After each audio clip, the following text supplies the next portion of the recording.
Good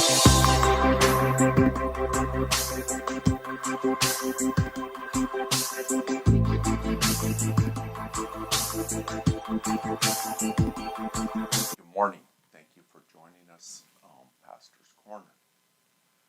We thank God for His mercy, His grace, and His love. We ask Him to continue to hold His hand upon us, give us strength. We're going to go into the book of Proverbs, chapter 11, two verses there, 12 and 13. Proverbs 11, 12 and 13. It says, "He that is void of wisdom despiseth his neighbor, but a man of understanding holdeth his peace." And then the next verse, they kind of tie together. "A talebearer revealeth secrets, but he that is of a faithful spirit concealeth the matter." As we know, these are thousands of years old, as the book's called Proverbs, of instruction, of counsel. And most of them, they contrast, they give one side, the other side, and there's a lot of insight there. Some of them, of course, you have to think it through. I think a lot of it, people discount it or push it away, or don't realize how valuable it is. The counsel, the Proverbs, thousands of years old, but yet it still applies today. It's still relevant today. Last Sunday during our live service, I was explaining how the Word of God, the Bible, it's fluid, it's flowing, it's alive. It's like a river that flows, as compared to what we call news. News is stagnant. News is stuck. There's no life in news. News doesn't breathe life to us. What we're referring to, like headlines, current events. And I tend to stay away from weaving current events, headlines into my teachings and preachings. I'll touch just very little here and there. And it's normally I'll touch a story that something transpired with a family or something. Occasionally I might mention of course, Israel in war and battle, as we see that ongoing since October 7th. And of course, it's still going today. But I don't revolve my life around current events. I don't take that and allow it to dictate my life, my feelings, my emotions, where I'm at. Because news comes and it goes, and that's what I mean. It doesn't have life in it. And I know a lot of preachers, pastors, speakers, they build what they're teaching or preaching around that, and they call it deep. They'll say it's deep, but it's not. It's actually shallow. It's not deep at all. It's just people are talking about it, or as I have said in the past, they're parrots repeating what they've heard. And politicians are well aware of this. If you can get a one-liner that falls off the tongue or flows off the tongue, well, maybe even a rhyme, and then you throw that and people hear it enough times, they grab onto it and they say, "This is where I stand." And they may be clueless on what the whole picture is. It's just that one line captures people's attention. And so it has an influence. Current events, news, the people that speak it, whatever platforms. It's always changing now. We still have television, news news stations, but there's a lot more different platforms that people can get information from. Uh, and that could be a good thing and it could be not a good thing. Just like many things, it could be good, it could be evil. All depends on how it's used or who's using it. But people can grab onto that and let that be what speaks into their life. For myself, just like everything else, my peace is important. And no way, no how do I want somebody that has a platform speaking about current events dictating where I go with my life. Uh, I encourage you as well as myself that we follow the word of the Lord. Let that direct us. Let that be our guidance. And this past week I heard this said. It just came across. I didn't even catch who said it, but the line was, "Wisdom is having peace."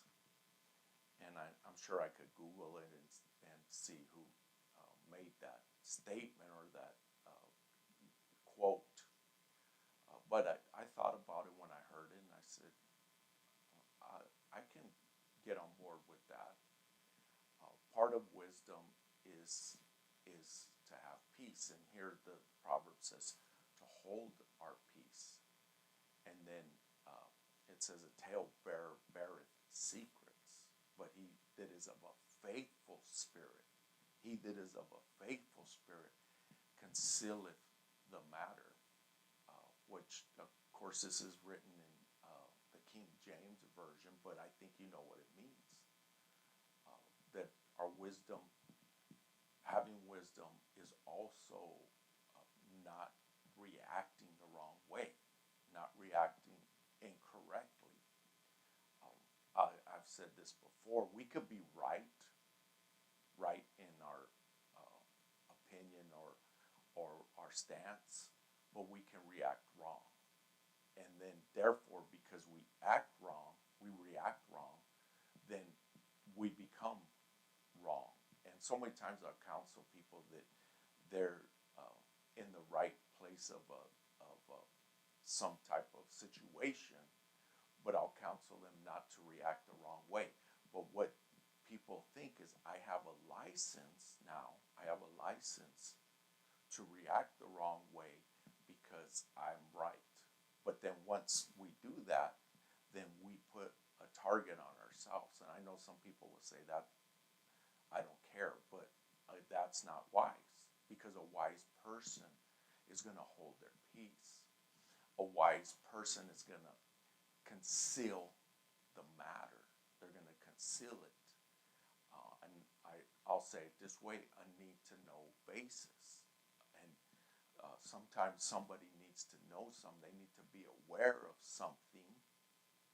But at the same time, sometimes we don't need to be the tale bearer of revealing things. And the the line is that kill the messenger, the one delivering the message. And a lot of people want to be the one to deliver messages that are not good messages, or as the proverb says, they're a tale bearer.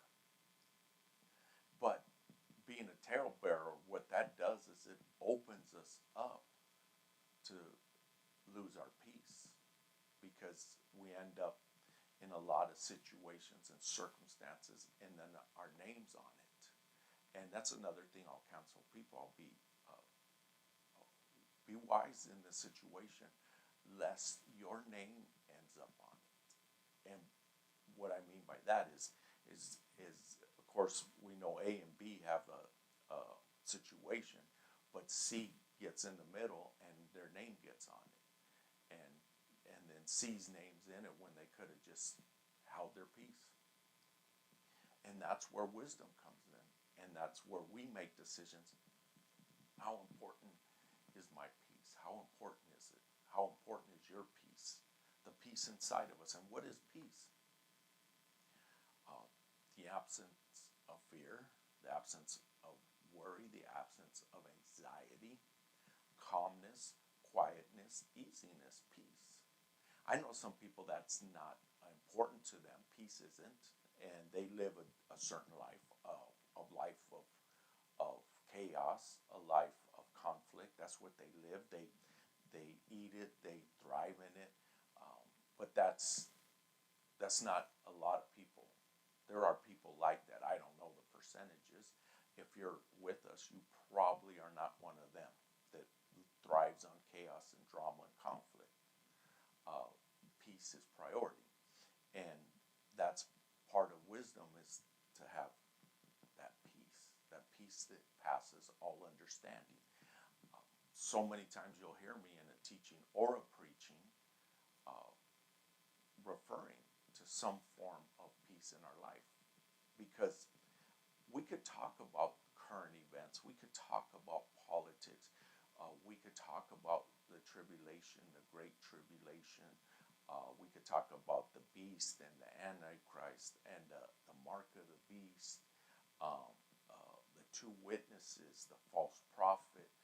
We can, the four horsemen, we can get into all those things, the seals, the different seals that will be broken in the book of Revelation.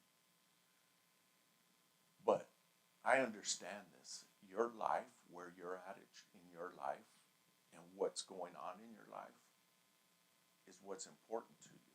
And when you're going through something and you're dealing with something or you're fighting something, your thought is not about the four horsemen of the book of Revelation.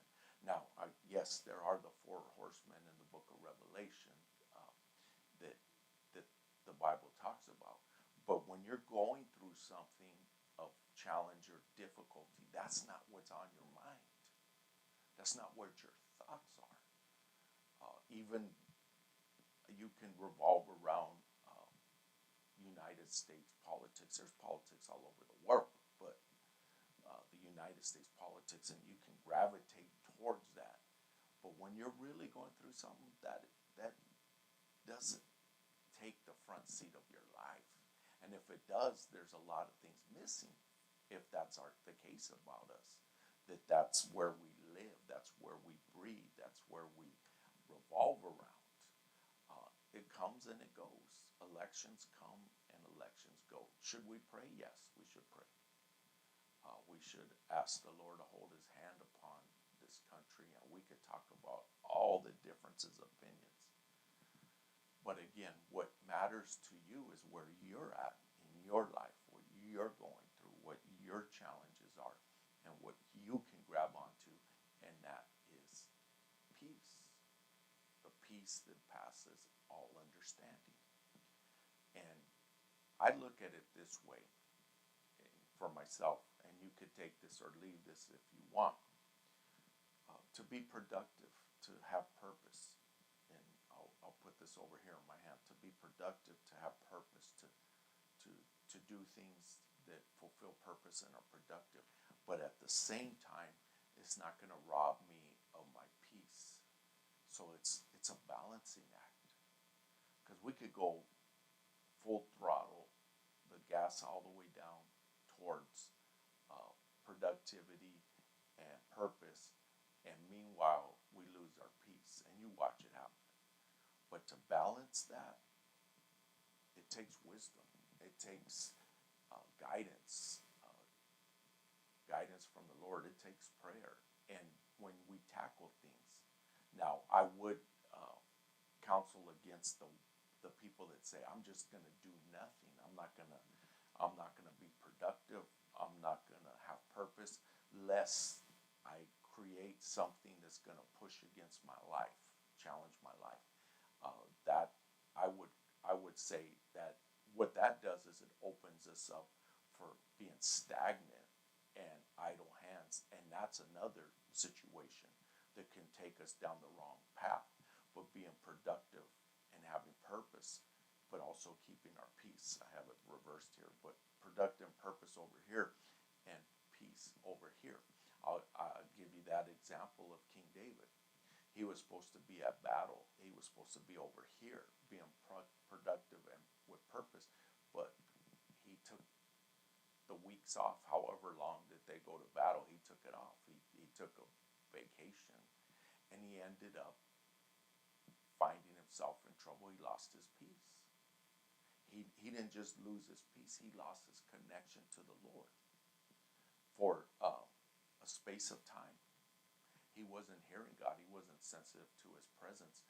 And it all started because he went stagnant. He wasn't fulfilling purpose and being productive, which would have been out on the battlefield.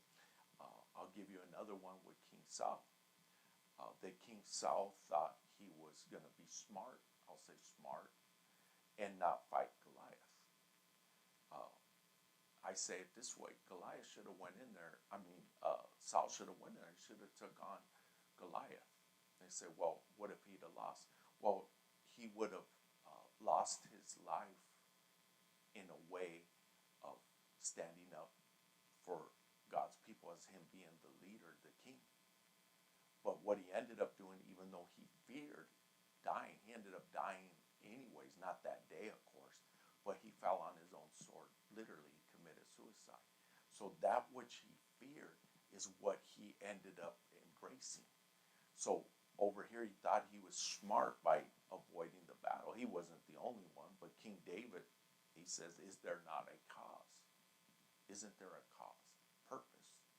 Isn't there a reason to go into this valley, because he ran into a valley to fight? Isn't there a reason to fight this giant? And that's us. We come into that place. That we come into a place where we have to go into a valley and we have to fight a giant. And we have the choice: do we stand up to that giant? Do we stand up to it? Or do we forfeit, as King Saul did, and not realize that that is not the wise thing to do? Because there are battles we need to fight. But again, productivity with purpose and still maintaining our peace. That takes wisdom. Takes wisdom, of course, daily, hourly. It takes wisdom. It's a constant navigation. It's a constant uh, taking on different things, movement that come at our life. That we're like, okay, I'm gonna push that away because it's fruitless. I'm not gonna go into that. And again, I'll say current events, politics. I'm not arguing with anybody about politics. I'm not gonna do it. I'm not gonna get into it. I've said this before. I'll say it again. Um, None of us have all the information. We don't have all the information. We think we do, but we don't. There's a small sliver of people that have all the information. I can't tell you who they are. I don't know who those people are. But there's a small sliver of people that have all that information. We don't. We only know what they allow us to know. Unless God speaks to you, which maybe that's the case. A lot of people proclaim that. Which again, I hear people over here saying, God told me this, and then I hear people over here saying, God told me that, and they don't agree. They're, and then I'll hear it, and I'm like, okay, well, you're saying God told you this, and you're saying God told you that, and they don't agree. So either one of you, of course, isn't hearing from God, or maybe both of you. And at this point, I do discount a lot of that when I do hear it. I do believe God speaks to people, yes, but I'll discount so much of what we call prophesy. They're prophesying. And you could watch it. What I mean is, you could see these people come out and they prophesy this and they prophesy that, and then it doesn't come to pass. Well, they'll say the Lord changed it, or the Lord changed his mind. You know how it goes. But when you see people, they're all standing on this, what they used to call soapbox, and stand on this platform and proclaiming that they know politics. And people say, I'm an expert at politics. I'm just like, no, you're a parrot that hears all these lines. And what's more important is, what does this say, the word of the Lord? What does the word of the Lord say? And again, I don't want to get sucked into all of that conflict, chaos, drama. Uh, it is so much of it, it just doesn't have life in it, and people don't realize it. They do these they do word games with us with the wording of the way they say things, which is we have to watch this because a lot of that is actually witchcraft when they do these word things to us. They're doing a form of witchcraft. Now there's some deep witchcraft that is real dark that happens too. I want to stay away from that. I want to have the freshness of the word, and of course, we walk into that arena, our peace gets robbed, our peace gets stolen. Yes, it does. The thief cometh to kill, steal, and destroy. That's why we have to protect our peace. That's why we have to say, how much of that am I going to take in? How much of that am I going to dwell on? How much of that am I going to circle around? My mind is precious. Your mind is precious. My peace is precious. Your peace is precious. So that's where wisdom has to come in and say, I'm going to hold my peace. I'm going to hold my peace. And I'm going to conceal. I'm going to conceal the matter. Conceal the matter. A lot of people get confused when I use this line, and I'm going to share it with you and explain what I mean when I use it. I don't usually use it in teaching or preaching, maybe occasionally, but it's this line: play poker. A lot of people don't know what that means, play poker. Well, poker's a card game. And the idea in the card game is that the opponents don't know what cards you're holding.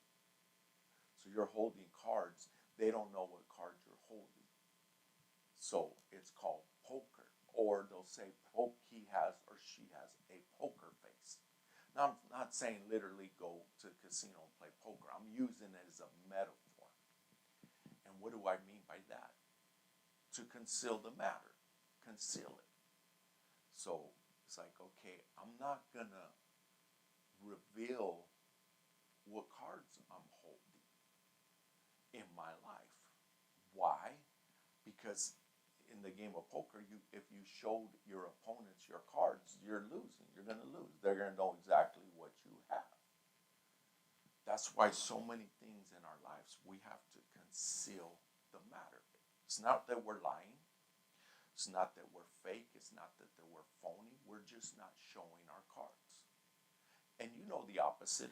A talebearer revealeth secrets. Some people, they tell you things, or I say you, I mean publicly, they tell you things what we call too much information. Some people literally post things on Facebook or Instagram, on social media, that they have no business posting, sharing, putting out there. Some things, yes, but that they have a disagreement with somebody, an argument, and they just start putting it on there, and somebody else jumps in there, and not wise. I would counsel against that, but that's a talebearer. It's a whole different platform, of course. It's way different than thousands of years ago, but it doesn't take long. There's somebody you could be connected with on social media, and you could see, and they'll put things in. It's too much information.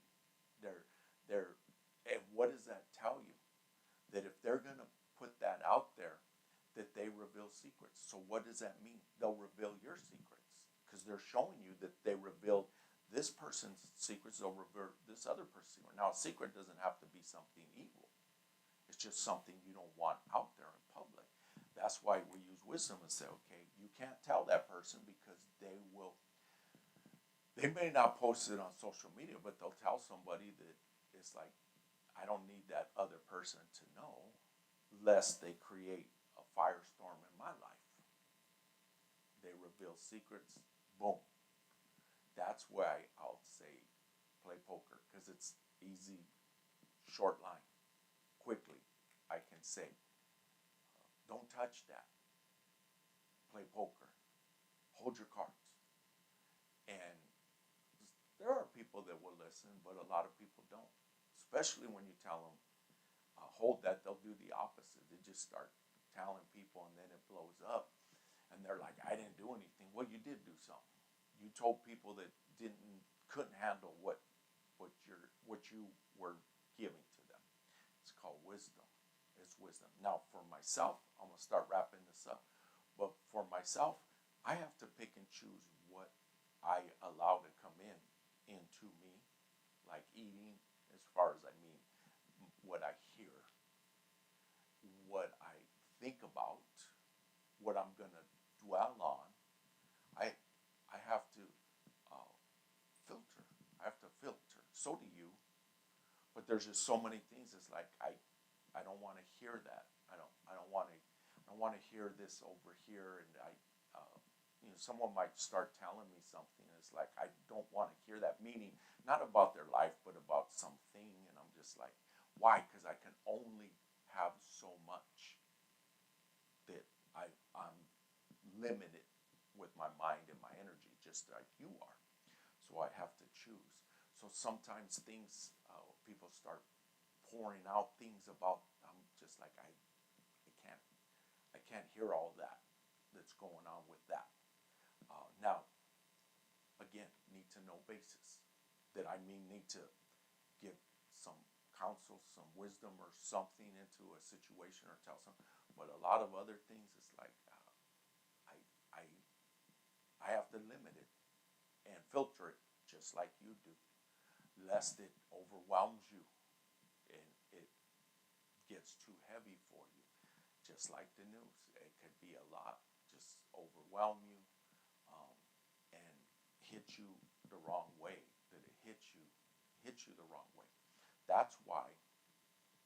It's one of the reasons I'm sitting here right now.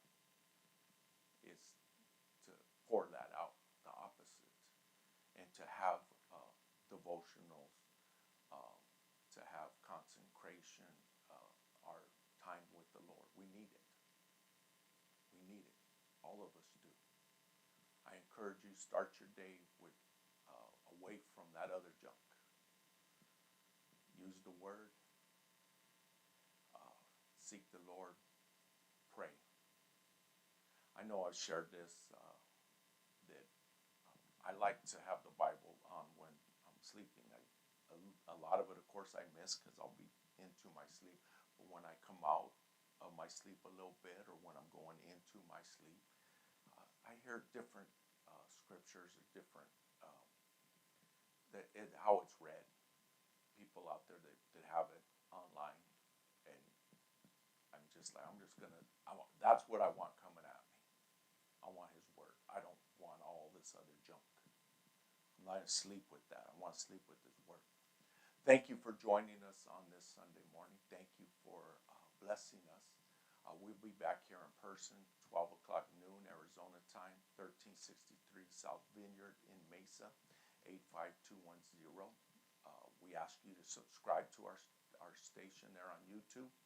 Like us, hit the thumbs up, put a prayer emoji, something that it helps us. If you'd like to bless us financially, there's some ways there online you could bless us. Um, Text 77977 New Creation AZ. We thank you for being with us, and have a blessed